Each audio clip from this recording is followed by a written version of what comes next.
चंद्रपुरात सुधीर मुनगंटीवारांच्या राजकारणाची उतरण सुरू झाल्याची चर्चा सुरू झाली। कारण सुधीर मुनगंटीवारांना मंत्रिमंडळातून बाहेर ठेवण्यात आलं।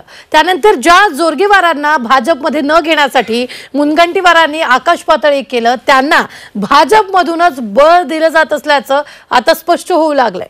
भाजप आमदार जोरगेवारांच्या कार्यक्रमाला मुख्यमंत्री देवेंद्र फडणवीसांनी हजेरी लावली।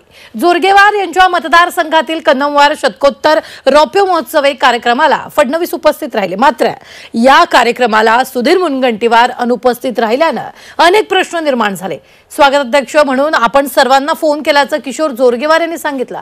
मात्र व्यवस्थेमुळे त्यांनी फोन उचलला नसलेला असा टोला जोरगेवार यांनी लगावलाय।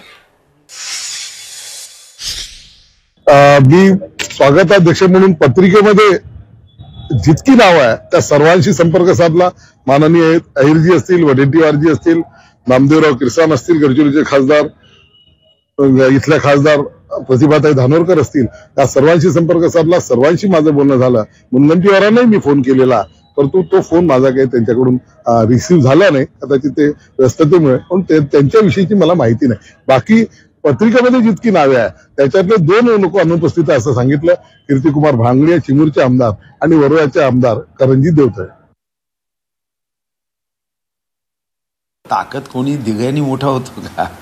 मी इतकी झाडं गावली, शेवटी कोणतं झाड गावल्यावर त्या झाडाचा गुण असतो किती उंच जायचं। हे कोणत्या झाडाला किती खतपाणी दिल्याने कोणतं झाड मोठं होतं का?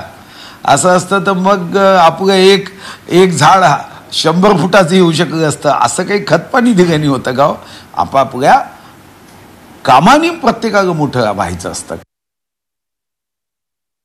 महाराष्ट्राच्या विकासाकरता जर महाराष्ट्र विकसित करायचा असेल तर पक्ष आणि विरोधी पक्ष या सर्वांना घेऊन निवडणुकीच्या राजकारणाच्या बाहेर निघून सर्वांना सोबत घेऊन आपण विकासाकरता काम केलं पाहिजे।